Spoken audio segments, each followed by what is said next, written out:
In the popular television series The Gilded Age, George Russell undergoes a remarkable transformation. Initially a mill owner, he evolves into a staunch advocate for workers' rights. This shift in character and ideology reflects the broader social and economic changes of the late 19th century era. It offers a compelling narrative that delves into the complexities of industrialization and labor relations during that time in American history. Set in the late 19th century, The Gilded Age captures a period marked by rapid economic growth, significant industrialization, and stark social inequalities. It vividly portrays the gaping divide between the wealthy elite and the working class, shedding light on the emergence of labor movements. At the start, George Russell is portrayed as a quintessential mill owner of the Gilded Age, driven primarily by profit and industrial expansion. His character epitomizes the capitalist ethos of the era, where business success took precedence over the well-being of workers. What an episode it was! Titled Never Propose in Public, Cousin Dashel clearly didn't follow that advice. This episode delved into every character arc, culminating in the anticipated resolution of George Russell's battle with the Union and his mill workers. Now let's dive into this captivating episode and dissect all the significant moments it had to offer. So, without further ado, here's the enlightening explanation of the ending of Season 2, Episode 6 of The Gilded Age. Get ready! Brace yourself for some spoilers because this video has got them in store for you. George Russell and the Workers. This episode reached its climax when it appeared that George Russell and his troops were on the verge of confronting the workers who had gone on strike, fighting for the 888 principle: 8 hours of work, 8 hours of recreation, and 8 hours of rest. The pivotal moment in this battle occurred when George Russell visited the home of the strike leader and witnessed the stark contrast in lifestyle and lack of opportunities they faced. Prior to this encounter, he had viewed his workers merely as numbers, as people who worked for him. However, seeing the workers' family and the struggles they endured while he tried to provide for them, George Russell began to recognize him as a fellow human being with a life of his own. This realization ultimately led to George Russell feeling sympathy and empathy towards him. We observed that the son of one of the workers was also employed at George's mills, as it seemed to be their only viable option. The depiction of the impoverished living conditions and the injuries suffered by some individuals, likely due to the inadequate safety measures in place, highlighted the necessity for change. George's visits to both the workers' homes and the town served as eye-openers, compelling him to reconsider resorting to violence. George had never desired such hostility, but witnessing the dire circumstances further solidified his reluctance. The decision to call off the shots exposed a vulnerability in George's leadership in the eyes of the workers. They then came to the realization that George would not be able to convince them to back down. They were willing to sacrifice their lives for improved conditions, even though no lives were lost. This realization prompted George to acknowledge that he himself needed to instigate change. Looking ahead, it is conceivable that they will seek to negotiate a compromise that encompasses better wages for the workers, ultimately allowing work to resume in the mill. Marian and Cousin Dashel's proposal. Wasn't this moment a bit awkward?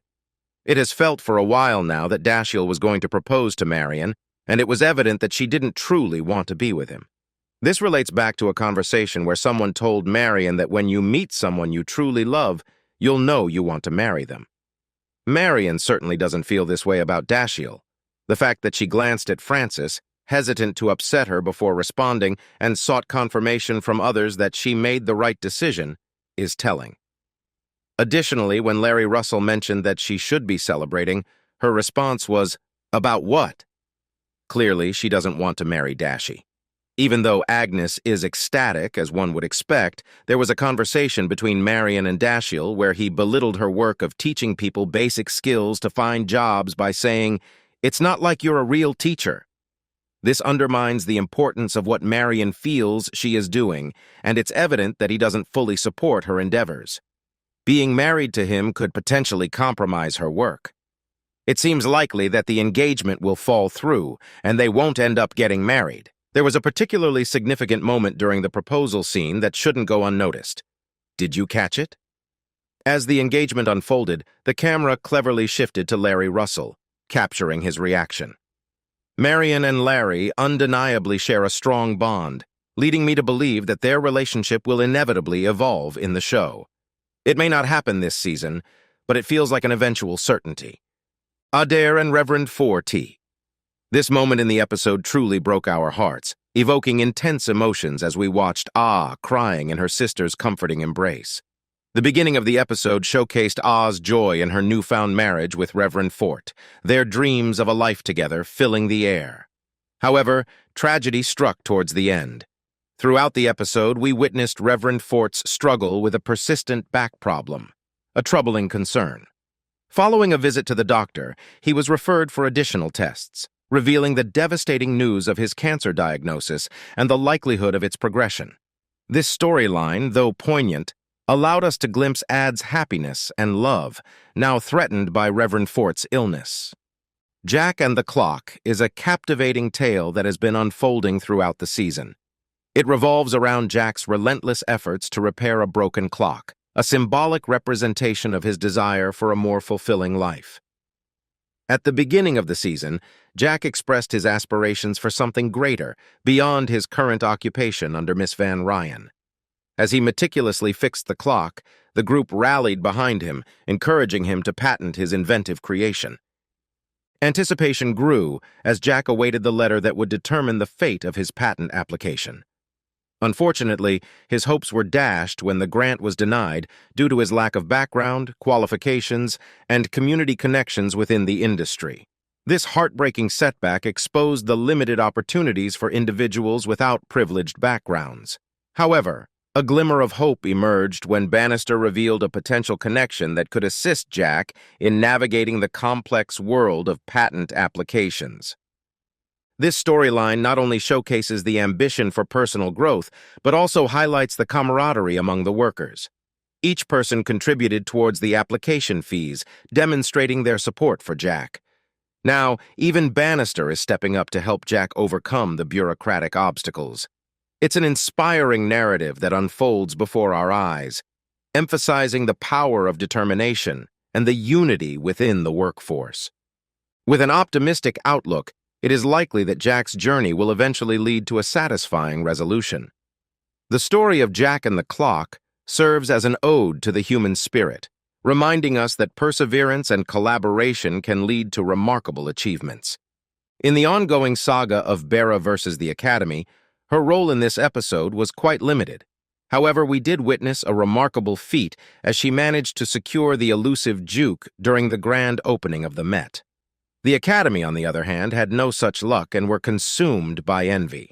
Rumors circulated that they were even willing to pay double the price to attend the Med, spurred by their jealousy. Personally, I suspect the Duke's true motive for attending the Med is to pursue a closer connection with Gladys.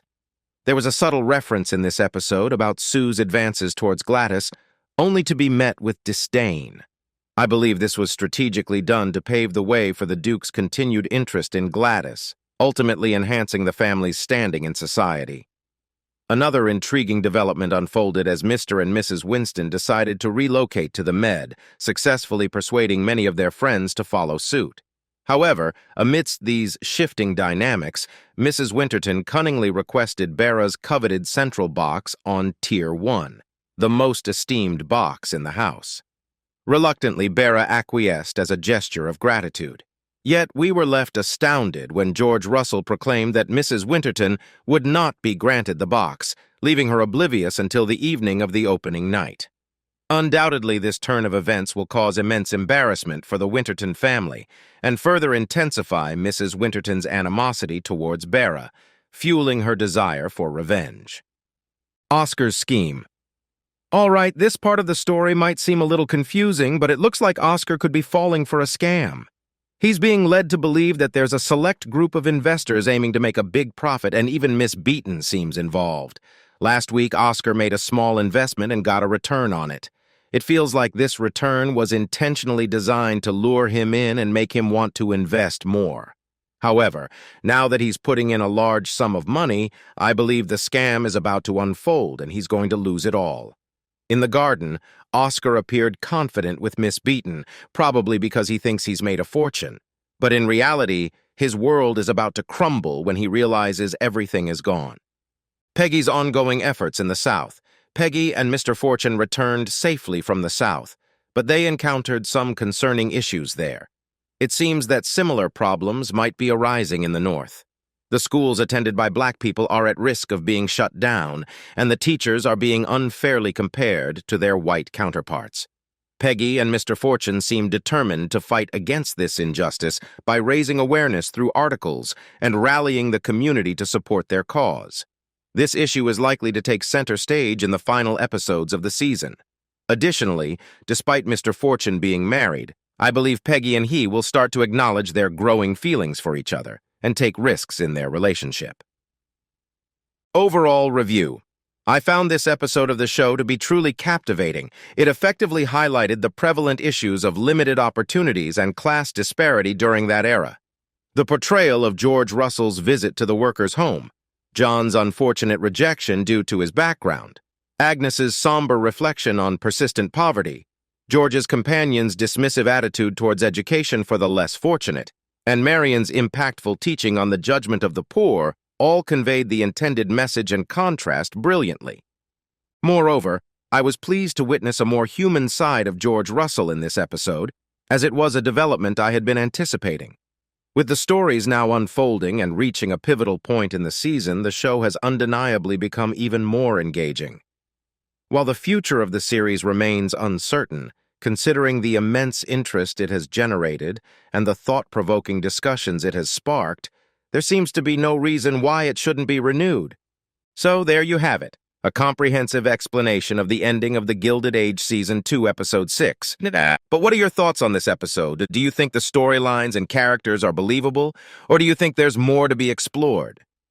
What is your opinion on the themes discussed in this episode? Let me know in the comments section below.